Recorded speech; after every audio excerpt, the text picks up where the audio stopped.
A blind woman and her guide dog have been thrown out of a London hotel in the night after she was accused of lying about her assistance dog.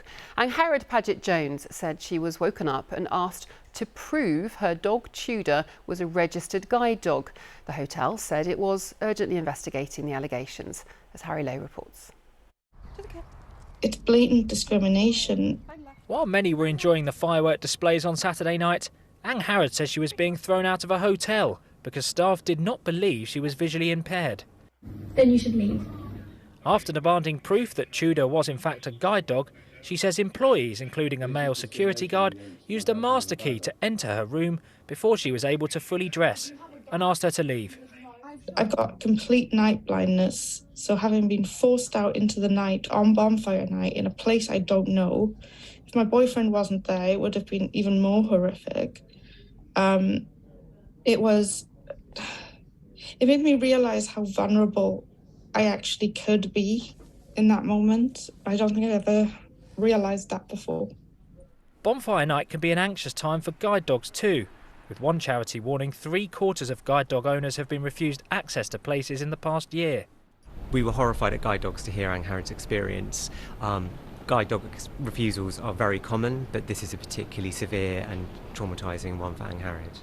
The incident took place at this Premier Inn at about 10:30 p.m. on Saturday. The Equality Act of 2010 says that businesses must make reasonable adjustments for disabled people, and Angharad says she now plans to take legal action over an incident which caused her to have a panic attack.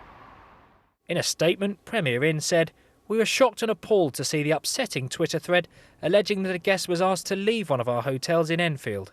An urgent investigation is already underway with that site to find out exactly what's happened, and we've reached out to the Twitter user to fully understand the circumstances of what has taken place and apologise for the upset caused. Whilst we cannot comment on the outcome of specific investigations, we take a zero-tolerance policy towards discrimination." But for Angharad, who's from South Wales, the distress of this incident will have a lasting impact. It makes you fearful to go out anymore. I mean, I'm quite a confident person, so for me to be shaken up by something, it's quite an impact. And I know people who just won't go outside again if something like this had happened to them. Guide dogs are literal life changers, so for this to still happen 27 years after the law was introduced, it's not new. Harry Lowe, BBC London.